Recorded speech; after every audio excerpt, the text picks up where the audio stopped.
তাআলা বললেন, আমি সূর্য তৈরি করে তোমাদেরকে বড় উপকার করেছি, তোমাদেরকে বড় নিয়ামত দিয়েছি, এটা আমি বলি নাই।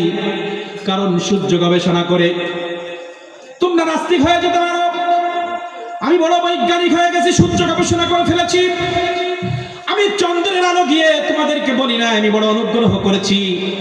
কারণ চন্দ্র গবেষণা করে চাঁদের মধ্যে বাড়ি বানায়, চাঁদের জায়গা কিনে তোমরা অহংকার করতে পারো। পৃথিবীর জমিনে চন্দ্র গবেষণা করে অনেকে নাস্তিক হয়েছে, না হয় নাই? কথা বলবেন। আমি তোমাদেরকে সমুদ্র সৃষ্টি করে সমুদ্রের মাছগুলো ভোগ করতে দিয়ে সমুদ্রের মাধ্যমে জাহাজের মাধ্যমে ব্যবসা পরিচালনা করে যুদ্ধ পরিচালনা করে তোমরা দেশ জয় করবে, তোমরা পৃথিবী জয় করবে, এজন্য সমুদ্র দিয়ে তোমাদের উপকার করেছে, আমি বলি নাই। কারণ সমুদ্র ব্যবহার করে তোমরা নাস্তিক হয়ে যেতে পারো, মুশরিক হয়ে যেতে পারো, আল্লাহর নিয়ামত অস্বীকার করতে পারো। এজন্য সমুদ্র দিয়ে, পাহাড় দিয়ে, চন্দ্র দিয়ে, সূর্য দিয়ে, আসমান জমিন দিয়ে, ফল ফলাদি পশু পাখি দিয়ে আমি তোমাদেরকে অনুগ্রহ করেছি, দয়া করেছি, এটা বলি নাই। আমি দুনিয়ার জীবনে ব্যবসা দিয়ে তোমাদের অনুগ্রহ করেছি বলি নাই। কারণ ব্যবসার মধ্যে যদি আপনি অসৎ ব্যবসা করেন, আল্লাহর নারাজি আছে না নাই? অনেকে ব্যবসা করে জান্নাতে যাবে, অনেকে জাহান্নামে যাবে। এজন্য ব্যবসা দিয়ে আল্লাহ অনুগ্রহ করেছে এটা বলে নাই। আল্লাহ রাব্বুল আলামিন বললেন, আমি আসমান জমিন গ্রহ নক্ষত্র পশু পাখি গাছপালা তোমার ব্যবসার পজিশন, চাকরির পজিশন, ক্ষমতা দিয়ে আমি তোমাদেরকে দয়া করি নাই। কিন্তু একটা জিনিস দিয়ে আমি তোমাদেরকে করুণা করেছি, যে সেটা হচ্ছে রাহমাতুল লিল আলামিন। এটা যদি বুঝে আসে জীবন পরিবর্তন হয়ে যাবে ইনশাআল্লাহ। আল্লাহ রাব্বুল আলামিন বললেন, লাকাদ মান্নাল্লাহু আলাল মুমিনিন, আমি মুমিনদেরকে বড় উপকার করেছি, অনুগ্রহ করেছি।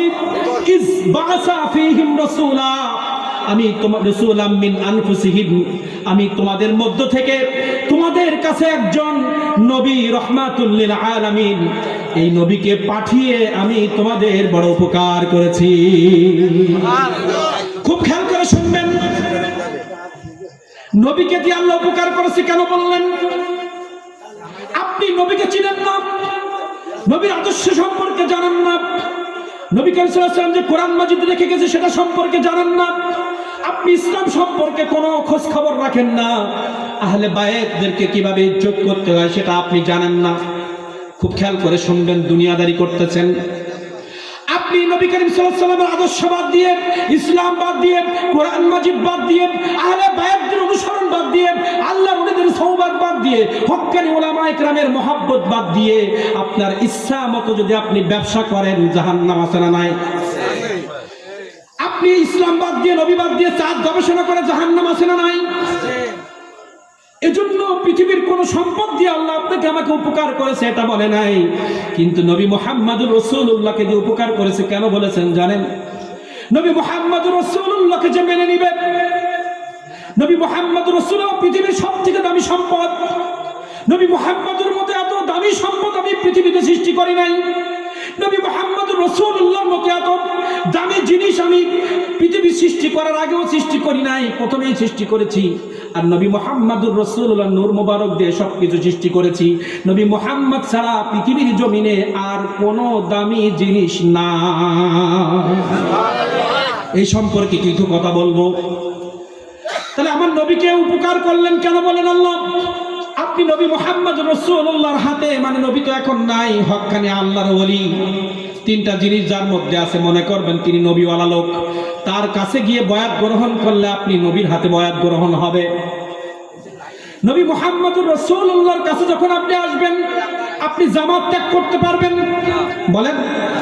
আপনি পণ্যের ভিতর ভেজাল দিতে পারবেন, মা বাবাকে কষ্ট দিতে পারবেন, স্ত্রীকে বেপরদা রাখতে পারবেন, ঘুষ খেতে পারবেন, সুদ খেতে পারবেন, অসৎ ব্যবসা করতে পারবেন, অন্যায়ভাবে বিচার করতে পারবেন, অসৎ চরিত্র অবলম্বন করতে পারবেন, মিথ্যা বলতে পারবেন, কোনোটাই আপনি বলতে পারবেন না। আর নবী বাদ দিয়ে দুনিয়ায় জিন্দেগিতে আপনি যাই করবেন তার মধ্যে ভেজাল আছে না? না। এজন্য দুনিয়ার কোন সম্পদ দিয়ে আমি তোমাদেরকে জান্নাত নামক নিয়ামত পাওয়া পাওয়ার উপকার আমি করি নাই, জান্নাত নামক নিয়ামত উপভোগ করার জন্য একটা মাত্র ব্যক্তিকে আমি পৃথিবীতে পাঠিয়েছি, তিনি হচ্ছে মুহাম্মাদুর রাসূলুল্লাহ। একটু গবেষণা করে দেখেন তো, যদি আমার ইবাদতের মধ্যে নবীর সুন্নাহ না থাকে, সেটা ব্যবসার ইবাদত হোক, চাকরি হোক, হজ হোক, যাকাত হোক, নামাজ হোক, যাই হোক না কেন, ইবাদতের মধ্যে নবীর সুন্নাহ না থাকলে শরীয়ত বলছে তার ইবাদত আল্লাহ নিবে না। আবার আয়াত বলছে ফাত্তাবিউনি না হলে তোমার ভালোবাসা আমার পাবা না। আয়াত বলছে নবী ছাড়া কোনো ইবাদত নাই, আবার হাদিস বলছে নবী ছাড়া কোনো ইবাদত নাই, আবার শরিয়া বলছে নবী ছাড়া কোনো উপায় নাই। তাহলে আপনার আমার কোন ইবাদত যদি নবী ছাড়া গ্রহণযোগ্য না হয়, ব্যবসা, চাকরি, হজ, যাকাত, সংসার, কথা বলা, চলা, খাওয়া, বাথরুম, কোনোটাই যদি ইবাদত আল্লাহর কাছে না যায়, তাহলে এই নবী তো আমাদের সব থেকে উপকার করতেছে। এজন্য আল্লাহ তাআলা বলেছেন, পৃথিবীর জমিনে আমি নবীকে পাঠিয়ে তোমাদের সব থেকে বড় উপকার করেছি। কেন নবীকে বড় উপকার করেছেন আল্লাহ বললেন? আবু তালেব বলছে, ওই সেই প্রথম দিকে ফিরে যাই, কেন আমার নবী শ্রেষ্ঠ? কোরআন হাদিস থেকে কয়েক মিনিট আলোচনা করলে আপনার আমার বুঝে আসবে যে কেন নবী ছাড়া কোনো ইবাদত কবুল হবে না। এটা তো সূত্র, আল্লাহ রাসূলের সুন্নাহ ছাড়া আল্লাহ কোনো ইবাদত কবুল করবেন, এটা কোরআন হাদিস বলছে।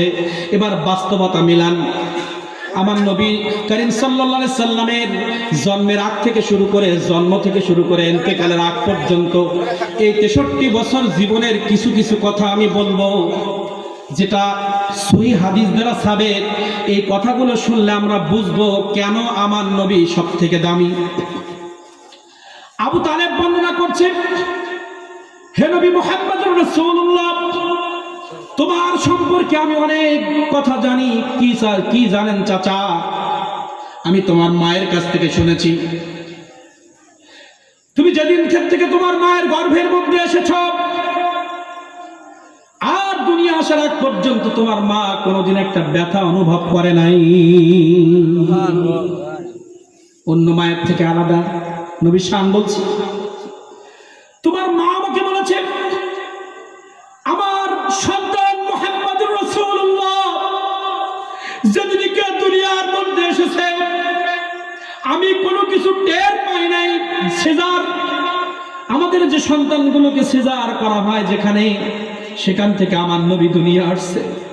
কিন্তু মা আমেনা বলছে, কোনো রক্তের ছাপ, সেলাই তো করব, কিন্তু কোনো সেলাইয়ের দাগ পর্যন্ত ছিল না। মুহাম্মদুর রাসূলুল্লাহ দুনিয়া আসছে, আমি টের পাই নাই।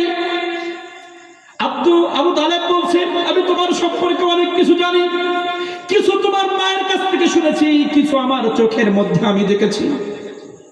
তোমার মা বলছে, আমার সন্তান দুনিয়া আসছে, কোনো কিছুই আমি টের পাই নাই। দুনিয়া আসার পরে জান্নাতি কাপড়ের পরে তখন যাকে শোয়ানো হয়েছে, কাপড়ের মধ্যে রাখার সঙ্গে সঙ্গে নামাজের কায়দায় বসে গেছে। নামাজের কায়দায় বসার পরে মুখ দিয়ে কি যেন বলছে, ইয়া উম্মতি, ইয়া উম্মতি বলে ডাকতেছে। শুধু তাই নয়, নামাজের কায়দায় বসে শাহাদাত আঙ্গুলিটা উঁচু করতে দেরি, পারস্যের প্রাসাদ গুলো আমি দেখতে দেরি করি নাই।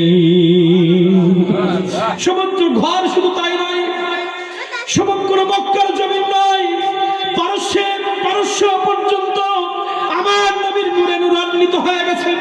পারস্যের বড় প্রাসাদ গুলো মা আমেনা দেখতে শুরু করে দিয়েছে। শুধু তাই নয়, মা আমেনা আমাকে বলেছে, নবী মুহাম্মদুর রাসূলুল্লাহ সাল্লাল্লাহু আলাইহি ওয়াসাল্লাম দুনিয়ার জমিনে যখন তাশরীফ এনেছে, মা আমেনা বলছে, অন্য বাচ্চা যখন দুনিয়ায় কথা বলবে না, আমার ফ্যান দরকার নাই, রাখেন। রাসূলের ইশকে গা ঠান্ডা হয়ে গেছে, জানেন এখানে এসি চলছে, আপনি কি বাতাস দেবেন? নবীজির প্রেম হলে আগুন গা আসে না? নবীর প্রেম শুরু হয়ে গেলে বৃষ্টি বন্ধ হয়ে যায়। আগুন কেন, গরম কেন, কেউ ইশকে রাসূল বন্ধ করতে পারে না। কথা বলেন, কোনো ফ্যান লাগবে না। এই পানিটা রহমতের পানি, এর মধ্যে এসি অনুভব করছি, মাথার মধ্যে এসি অনুভব করছি, এখন কোনো গরম নাই, কোনো ফ্যান লাগবে না, কিছুই লাগবে না, শুধু ইশকে রাসূল থাকলেই যথেষ্ট। যে রাসূলের প্রেমে সাহাবায়ে কেরাম জীবন দিতে প্রস্তুত ছিল, স্ত্রী স্ত্রীকে ঘরে রেখে যুদ্ধের ময়দানে চলে গিয়েছে। যে মহিলা বলতে পারে আমার নবীজি দান মোবারক শহীদ হয়েছে, বাড়ি থেকে বের হয়ে গিয়েছে, প্রতিমধ্যে বলছে, মানুষজন বলছে যুদ্ধ শেষ হয়ে গেছে, তোমার বাবা ইন্তেকাল করেছে, কষ্ট পায় নাই, তোমার স্বামী ইন্তেকাল করছে, শহীদ হয়েছে, কষ্ট পায় নাই, তোমার সন্তান শহীদ হয়েছে, কষ্ট পায় নাই, বলছে আমার নবী কেমন আছে? পিতা মারা গেছে অসুবিধা নাই, সন্তান মারা গেছে অসুবিধা নাই, স্বামী হারিয়েছে অসুবিধা নাই, আমার নবী থাকলে যথেষ্ট। এটা হচ্ছে রসুল প্রেম। আর আমাদের একটু গা ঘামছে ফ্যান লাগবে কেন? লাগবে না। আবু তালেব বলছে তোমার মা আমাকে মেসেজ দিয়েছে, নবী মুহাম্মদুর রাসূলুল্লাহ তুমি যখন দুনিয়া আসছো, অন্য বাচ্চারা আসলে সাবান দিয়ে পাউডার দিয়ে গোসল করে পরিষ্কার করানো লাগে, চকচকা সাদের মতো শরীর নিয়ে তুমি দুনিয়ার মধ্যে তশরিফ এনেছো। শুধু তাই নয়, খতনা অবস্থায় এসেছো। শুধু তাই নয়, ঘর শুধু নয়, সমগ্র মক্কার জমিন সুগন্ধে সুগন্ধিত হয়ে গেছে। সবাই এসে বলে কে আসলো?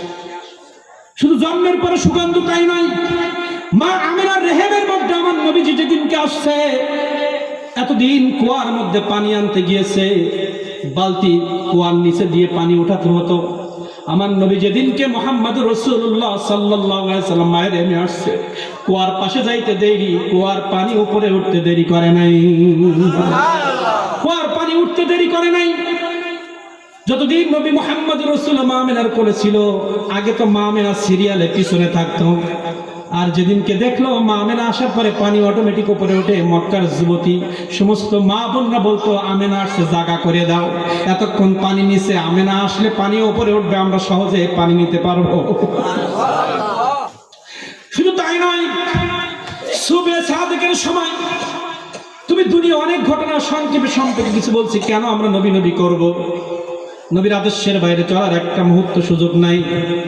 যাকে মানবো তাকে আগে জানতে হবে,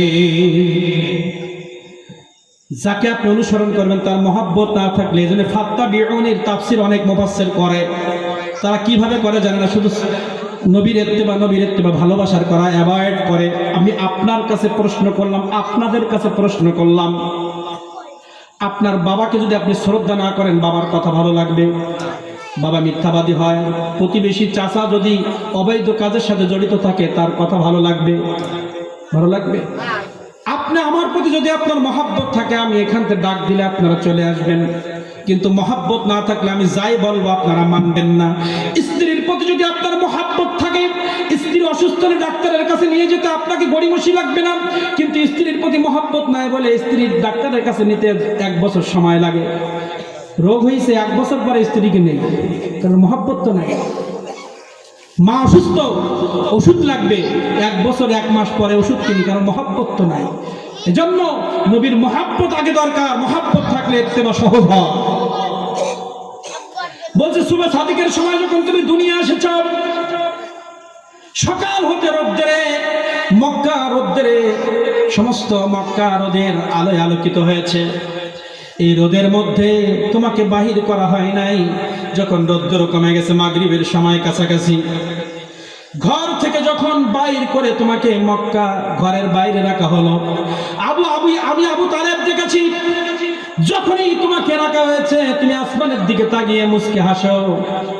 আমি দেখি চন্দ্রটা আকাশ থেকে আস্তে আস্তে জমিনের দিকে আসতে শুরু করেছে।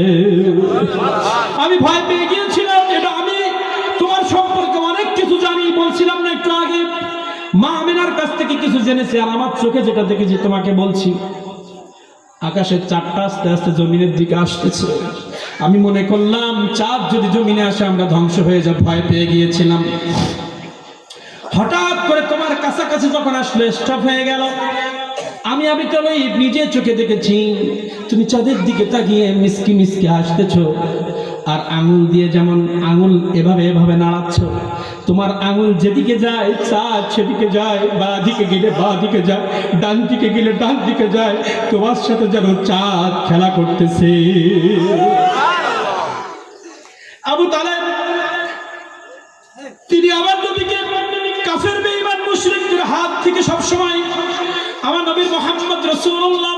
সাল্লাল্লাহু আলাইহি ওয়াসাল্লামকে সেভ করেছেন, কারণ তিনি নিজের চোখে দেখেছেন। এই নবী মুহাম্মদুর রাসূলুল্লাহ কেমন নবী ছিলেন? আমার নবী নিজে বলেছেন, উতিতু উলুমুল আউয়ালিন ওয়াল আখিরিন। হে আমার সাহাবায়ে কেরাম, আউয়ালে যা ছিল, বর্তমানে যা হচ্ছে, আমি পৃথিবীতে আসার আগে যা হয়েছে, আমার নবী গায়েব জানে না। অনেকে বলে এই হাদিস গবেষক, বহু হাদিস আছে।